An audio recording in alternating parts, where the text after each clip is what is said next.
Okay, I've got the valve cam follower chucked up in the 3-jaw here, and this surface out here is hard.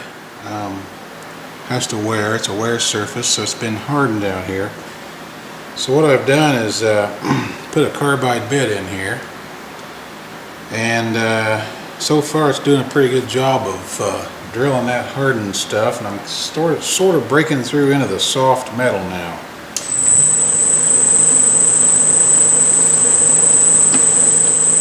A little lube on it there. Yeah, I've pretty much broken through the hardened end of it. So I'm going to counter bore this, or actually bore it out, and see if I can get the stem of that other follower in there. Okay, I actually went over there, took this out of the lathe, went over to the other bench and took a abrasive wheel and actually cut that end off. That had all the hardened bits on it from the face that was on there. And now I'm down to just mild steel, and I'm going to go ahead and do a facing cut and do a finished face here. Just take very little off. That leaves me with a perfectly true surface there. And I'll bore this a little undersized and try to get a press fit so that I can press this piece into the end of that. And then I'll have a hard surface here that runs on the cam. Okay, the stem of my follower here, which is out of a Honda, by the way, this is out of a Honda engine, is 310 thousandths, which is a metric size. So what I'm doing, I'm going about 10 thousandths under with this standard drill, and going to drill all the way through, and this thing will, then I'll use a adjustable reamer, and I'll ream it out to 310. I don't have any reamers that size, but I do have adjustables that will go that will adjust out that far. So I'm in the process now, just reaming this out, or drilling it out, then we'll ream it.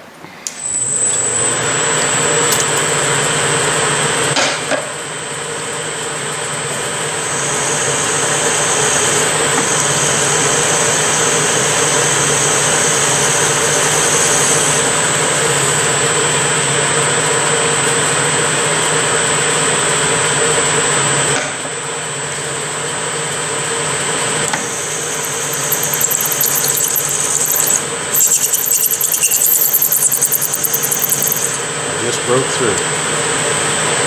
Alright.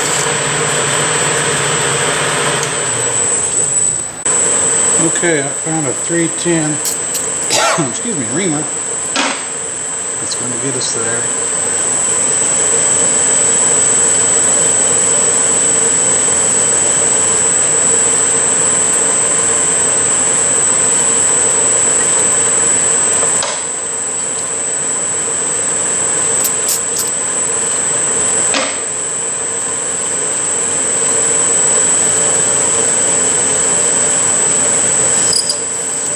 Through.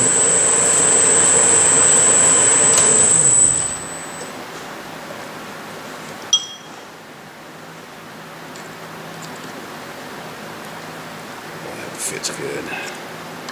It's just enough of an interference that it's not going to fall out of there.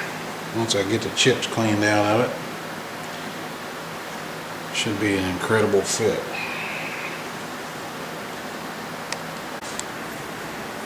Okay, here we are. There's the piece. Here's the lifter. Goes in there just fine. In there pretty good. And there it is in place.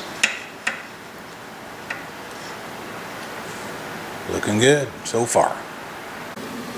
Okay, here's the valve lifter, cam follower, whatever you want to call it, assembly installed in the engine. We've put the head on it now too, and just taking a look at how it operates here. Works pretty well.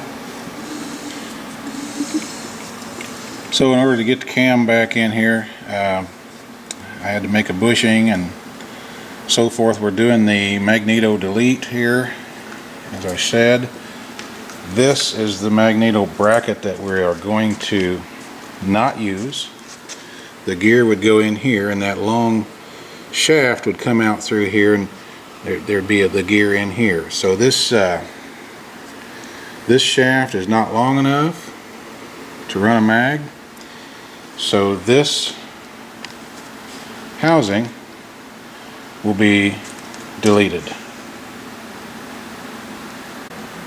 The housing is merely held on with a couple of set screws here and a bolt down below. So get rid of it. That leaves us with this bushing sticking out here on this boss. Now I'm going to make a plug that hole. Typically on one that didn't have the Magneto bracket, this plugged bushing would go in there like so. But I'm not going to risk tearing that Babbitt bushing up just to get it out of there. I'm going to leave it, put a plug in it, and if we ever decide to put the mag back on it, we don't have to deal with the bushing issue.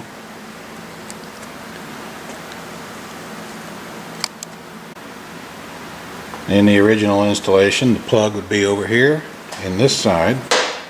So in this case, I had to make a bushing. Here's the bushing they end up making out of oil-like bronze. When you machine this material, oil just flows out of it. So it's impregnated with oil. And there's a set screw in down here that actually holds these bushings in.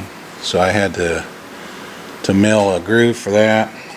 Milled a oil catching groove here. And you probably can't see it inside there, but there is a microscopic line in there that carries oil inside the bushing. So we'll put that in next. Before I drive this bushing in for the final time, I have had to take this cam and gear in and out several times to get it timed correctly. I don't have a manual on this engine to tell me what the timing is, but knowing from previous experience that the exhaust timing, the exhaust valve should open about 10 degrees before bottom dead center, and it should close just at or a little after top dead center. So in much trial and error of taking this apart, changing the timing a little bit, putting it back together and checking it, I've got it to where it's timed correctly now. And I don't know if I can get you in a shot here. Let me see if I can get you in a shot where we can see the valve operation too. There we go. It's a little tough, but right here is the valve clearance. This is the actual valve adjusting bolt right here. This is this adjusts the clearance between the lifter and the valve stem. So when we rotate around here, we are coming up on the exhaust here. The exhaust is just cracked open right there, and that is about looking up here on the timing mark, that's 10 degrees before bottom. So now our valve opening sequence is started, and we're going to rotate around. The valve is now fully open, and we're halfway up with the piston. And as the piston comes to top dead center, that valve is going to want to be closed right there. We're just a fraction right there. We're just 5 degrees past top dead center. So we've got good valve action. Now we're on the intake stroke, taking in a charge. We're on the compression stroke. We're coming up to top dead center. We have ignition. We're on the power stroke. At the bottom of the power stroke, the exhaust valve opens. Here it comes. The exhaust is pushed out, And when we get to the top, the exhaust valve closes right there, and we begin the intake stroke again. So it looks like we've got that pretty well in time mechanically, just by making it sequence when needed. Really no timing marks or anything like that involved here. It's just common sense. And if you're working on one of these, I discovered in cleaning up the flywheel that there's two marks here. That is bottom dead center. And if I rotate it around to top dead center, we come around here, and there's a series of marks right here. These three are top dead center, with a couple on each side to warn you when it's coming up here, I guess. And then there is a mark on the block in there, and you just visually line those two up. It's not rocket science, folks. So all I have to do now is push this bearing in just a little bit to set the end play this way. I want to make sure this follower is running as close to the center of the lobe as possible without contacting the screws that hold the gear on. I will remove these screws and Loctite them and put them back in. They'll be good to go. This piece we machined yesterday, it's been Loctited into its mating surface. This collar here, it comes out here, and it gets lined up with a hole here. There is a pin that goes in there, and then this bushing will come over against this collar to lock it from moving side to side in this direction. And then these screws will each be set down into the bearing to hold the bearing in place, and that will complete the exhaust valve timing of the engine. Okay, here we are. We got the bushing pressed in, the collar pinned, screws in and Loctited, exhaust valve on, or exhaust valve spring on. And we have compression. We have a nice bounce, very nice bounce. So, and this is a compression release right here. Pretty cool.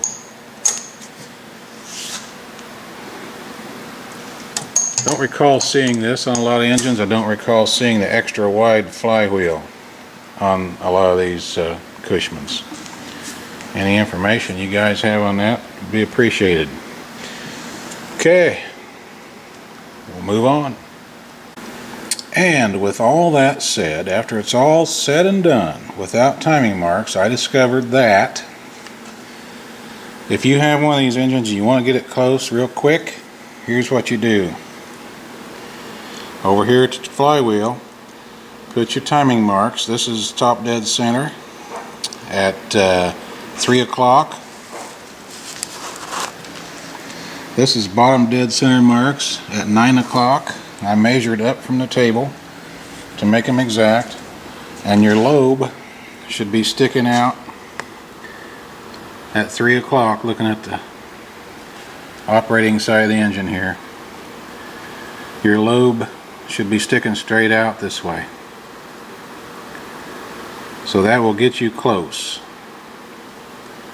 And there's timing marks in here I found. They mean absolutely nothing. So there's your quick way to get her in time.